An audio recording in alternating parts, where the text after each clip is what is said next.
What if you didn't need a trust fund, rich family, or perfect timing to build financial freedom through real estate? In this episode, I'm joined by Jessie Lang, a self-taught investor who turned $400 and a scrappy condo into a freedom-filled life on her own terms. Jessie shared how she house hacked her way into investing before she even knew what house hacking was. If you're dreaming of breaking out of the 9-to-5 grind and creating a lifestyle rooted in freedom, strategy, and self-trust, this episode is packed with relatable wisdom and tactical steps to get you started. Welcome to the Manifestation and Money Podcast, the show where we tackle the taboo topics of money and manifestation. I'm your host, Jenny Schultz, former 9-to-5 grinder who ditched the status quo and went all in on creating a life I love. Yes, I use manifestation. Yes, I took action. And yes, I created a 7-figure net worth before turning 40. Every week, I'll bring you inspiring stories with money mavens and manifestation masters. From learning how to make more, save more, and grow your wealth to unlocking the power of manifesting your dream life. I am so excited to play in this space with you. Let's jump into creating a life you love. Welcome to the Manifestation and Money Podcast, Jessie. Hi, thanks, Jen, for having me. I am so excited to have you on the show today, and I would love for you to share with the listeners just who you are and what your story is. Yeah, absolutely. So my story, I am a buy and hold real estate investor. I know you own some rental properties as well up in Canada. My whole portfolio is in Columbus, Ohio, but my story did not start in Columbus, Ohio. I am not from Ohio. I just kind of wound up here a little bit on a whim. That was 8 years ago, which is hard to believe. And we're still here, still buying rentals every day. But my story started in Austin, Texas, where I grew up. I went to college. You know, society says you buy a house, you get a job, you have kids, you get a big girl job, you go and do all this stuff. And I did do some of it, but I did not do all of it. And so thankfully, one of the smart things that I did was I bought a crappy little condo. It was $92,000. And I put down my entire life savings to buy this place. And I know 92K in Austin, it sounds unreal, but this was like 2012, timeline. So I bought that, lived there for a couple years, and I could afford the mortgage on paper, but it wasn't really like, I didn't want all my money going to my mortgage. So I got smart and I started renting out some of the rooms in the property. And I was really kind of house hacking before I even knew that house hacking was a term.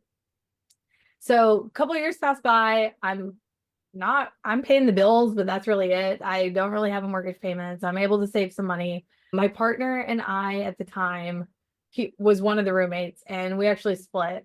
And so I knew that it would be too hard emotionally to live in the condo. I knew that it would be crazy to sell it because I just bought it. Prices were going crazy in Austin at that time.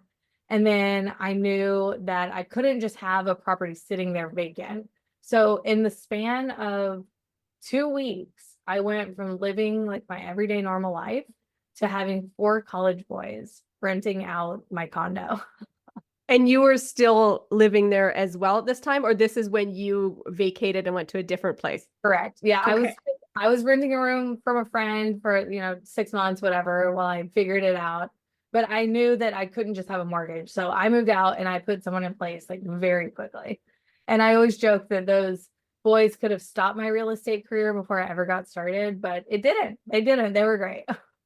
That's one thing about students. They're that wild card in rentals, hey? Like we've had really good experience with them, a few quirks with students, but you always hear those horror stories, right? So yes, it could have gone either way for you. Totally could have. And knowing what I know now, I didn't do any screening. I didn't do anything. I was just like, oh, you have money, come on down. And so I got really lucky. But then, so that was my first long-term rental. I just kind of fell into it that way. I didn't set out to become a housing provider.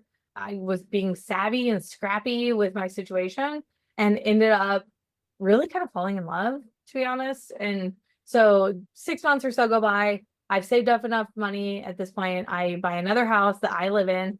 I rent out those rooms. Year goes by. I buy another house that I live in with conventional 5% down, owner occupant financing, super easy. And then I have 2 long-term rentals. I have roommates where I'm living, and everything's going great. I still have my W-2 job at this point. So 2016 rolls around, and I'm kind of like, I need more. I need more in this world. And so I quit my job. I moved out of my place. So I had 3 long-term rentals, and I actually went to go travel the world for all of 2016. Ooh, that's kind of exciting. Yeah, it was really exciting. I met my wife who, love her to death. And I met the job that brought me to Columbus. So traveling, kind of these series of events happened. And I just moved to Columbus really on a whim, honestly. And And it sounds like a whim that has worked out for you. it's worked out, yeah, very well. And so I moved here for a job. Even though 3 rentals just let me go travel the world for a year, I still didn't understand that real estate could be a career. I still was like, oh, I should go get a job, right? Like my travel's over, I should get a job. And so that's what I did. I made it about 18 months there before quitting, going real estate full time. That whole time I was networking, I was paying for real estate education, I was going to local meetups, I was doing every single thing I could to kind of, I knew that this is what I was supposed to do. I just didn't know how. So I was meeting everyone I could. And 18 months came by and I had enough confidence to quit my job, but it definitely took some confidence. I love stories like this because for the people that are stuck in the 9 to 5 grind, that are gritting their teeth and disliking what they're doing day for day, but they were sold into the dream that you go to school, you get a good job, and you ride it out till retirement, right? So to hear a story like this where, there's an alternative way to make money. There's an alternative lifestyle. After 3 rental properties, you were able to travel the world for a year. I think it's kind of comical that then you went and got a job. That must have felt truly suffocating to you, especially after having that complete freedom and flexibility for a year. Yes. And so I'm just curious for you, for people listening, if you take yourself back to that very green, brand new landlord, or like you said, housing provider, what are some mistakes that you made or ahas that you wish you would have had insight on buying those first couple places out of the gate? That's a good question.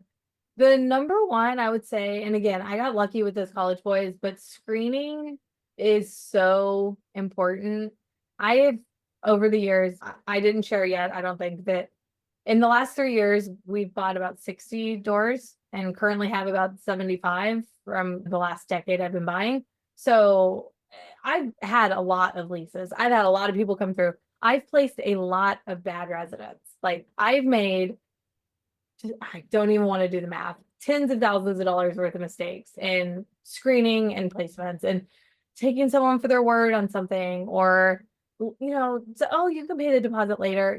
No, none of that. You have to treat everyone the same. So, here in the US, we're really big on fair housing. I'm sure Canada has, similar laws in place. And so fair housing says I have to treat everyone the same. And that means that I have systems and processes. And when I was getting started, I didn't have a lot of that because I didn't know better. And so I was, oh yeah, it's this way today and it's this way tomorrow. And it was really shooting me in the foot. So you have to look at, we are checking background and credit and previous housing providers. We're confirming employment. We're looking at references. We're looking at all that stuff, and it takes some time. And when I was starting, I was just skipping it. Hey, can you sign this lease? Can you breathe? Come on down. And it definitely bit me more than once. Yeah, I bet. So that you were spending the time instead of that upfront time managing issues and Headaches. Yeah. headaches. So you obviously have switched up your strategy. If you have, what did you say, 70 some rentals now? You're not still buying it, living in it. Correct. So what's your current strategy that you're using? Yes. So my first 3 were all house hacking, which was incredible strategy. If you're young, or maybe not even young, but if you are just not like super tied down, it is great.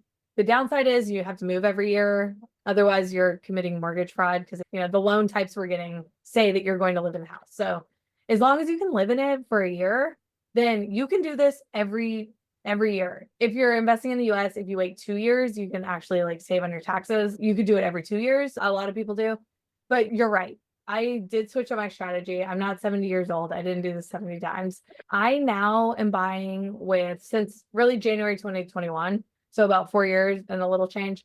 I've been buying with the BRRRR strategy. So the idea is that we're we're renovating the property, we're getting it rented out, we're refinancing out of our short-term money into long-term money, and then we're doing the process over and over and over, and that's the last R is repeat.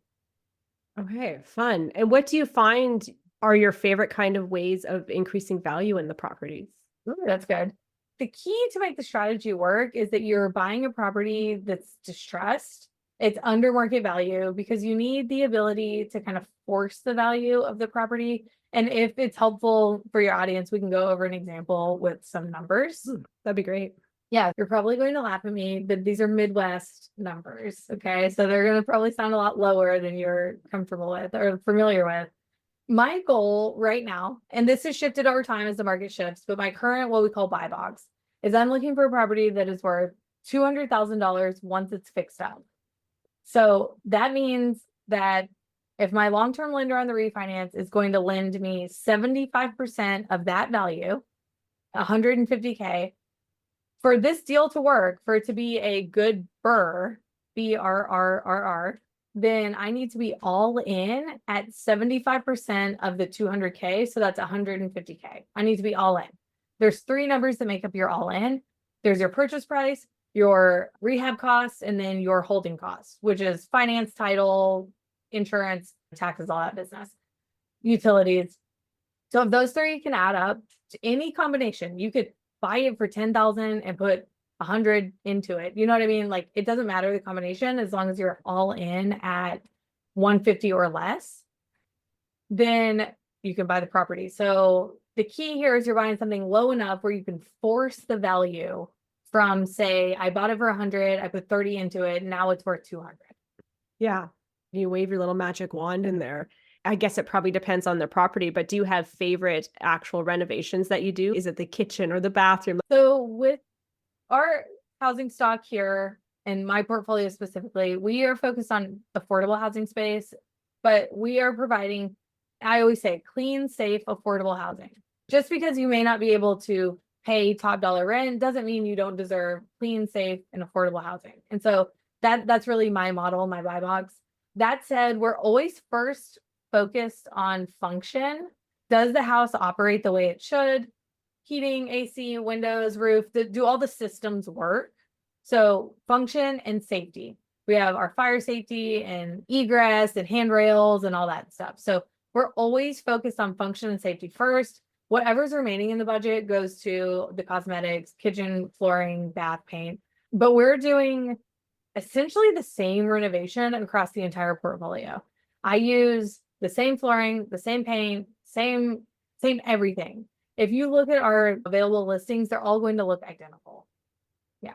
I like that. And that probably makes it way easier for you if you're going to do maintenance or touch-ups between tenants. It's the same bucket of paint you're sending over there to have the work done if you have to do a repair. That's genius. I love stuff like that. So it makes everything standardized. We also get some cost savings because we can buy materials in bulk. You can just buy 10,000 square feet worth of flooring and put it in your next 8 to 10 houses, depending on size. And so you get the bulk pricing and you can just move it across your portfolio. Yeah. And so how hands-on are you in your portfolio? It depends. It depends on the week and what's going on. I'm actually pretty hands-off. We do manage everything in-house. That's super important to me. I hired property management in the past. It did not go well for probably all the reasons you've heard. And I brought everything back in-house multiple years ago. And I got really serious about kind of building out our systems. And so it's myself and one full-time employee. We have contract workers for every other cleaners and lawn and handyman, all that. It is all contract. So it's just me and one full-time employee. And I spend of my own time, I say 4 to 6 hours a week, which is not much. No. And if you go back to that world that you came from where you were working for somebody else at a job, where you're probably working the 40-hour work week, right? Just assumptions here or more, to be able to switch that up and say, I am trading essentially would that be your security? Every day you show up to work, you get the paycheck for this newfound freedom you have. You are working less than a normal person's one work day. and that flexibility and the beauty of the lifestyle that you have now versus what you have. And that's not to say it's all easy, right? Can you share some maybe a pitfall that somebody like, it's not all roses. We know that. What is something that, I don't know, some hard knock story that you have from being a housing provider? Where should I start? Where should I start? No, I'm just kidding. You're totally right. It is not all roses by any means. It's probably less roses than it actually is roses. And I will also preface by saying I spend 4 to 6 hours a week, maybe on the long-term management of the rentals. I spend more time buying deals. I educate others. So I still work a lot. I'm a workaholic. So I still am doing a lot. It's just not necessarily the day-to-day management. They say kind of entrepreneurship, as much as you love it, it's like you'll end up working more because it's for you and it's for your family, but also you don't have to do that. And a lot of entrepreneurs are like, we just want to work, you know? It's in our blood. It's in our blood. It truly is. And the more people like you on the show that I have that find that lifestyle freedom, so you have more time in your schedule, they typically are. They're doing the things. They're going out creating their own podcasts. They're writing the books. They're doing all the things, right? Because they have the time and space to do it, and the drive is there. Exactly right. So even though I'm not spending a ton of time today on the rentals, I have built this whole thing. It was just me for a long time. I've only had a full-time employee for about 2 years. And so I was doing this all myself. My pitfalls, oh goodness. Where should I start? Let me tell you the one about the SWAT team. Oh, okay. This is a fan favorite. So it comes down to good screening. It comes down to screening a resident, which I'm going to tell you what I accepted. And you guys in the audience, think to yourself as a housing provider, would you have accepted this? And now the answer is, I hope it's no. A girl moved in to a property that had been vacant for a month. I don't know. I want to say I was like verging on feeling desperate. And so I was like, I just need to get someone in, but don't fall for that. Do not fall for that. Wait for the right resident. So I moved this girl in. Her proof of income, she was a house cleaner. Okay. Her proof of income was just handwritten receipts that in hindsight, they were all in the same pen. They were all like number 1, 2, 3, 4, 5, 6 in this receipt book. And I'm like, how did I fall for that? How did I fall for that? And so she moves in mid-month. The first month comes around, rent's not paid. I also get a call from the house next door was for sale. And the listing agent somehow got my phone number, gave me a call, and is like, hey, your house next to my listing isn't selling because there's like 15 people in and out of the house all day. I'm like, oh no, she didn't pay rent. I get this call. I'm like, oh crap, what's going on? So I go down there, and I don't know the exact time it happened, but by the time this all goes down, I drive down, all of the windows in the house have been shot out. I find out later it was by the SWAT team. So the SWAT team raided the property. It was some drug activity, and y'all listen out for the scam. It is pretty common that a group of people will find who's ever in their group with the cleanest criminal record. They will apply for a house, and then they take over the house. They basically just take over. And so the SWAT team had been following them.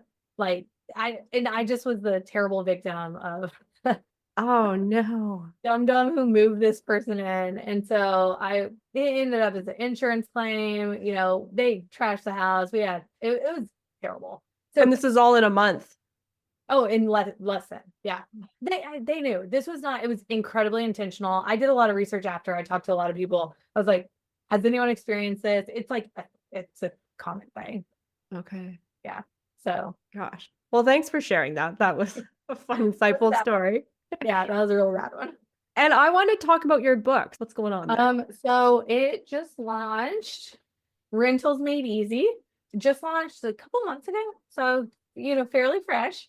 And it's a step-by-step plan, exactly what we talked about: buy, renovate, rent, refinance, repeat, and ongoing care. I literally break down every single step of the method, checklists, worksheets. We have a bunch of resources online that go along with the book that you can download. And it is my entire method, all the lessons I've learned, some student success stories, all of that really in a couple hours worth of reading. It is on Amazon.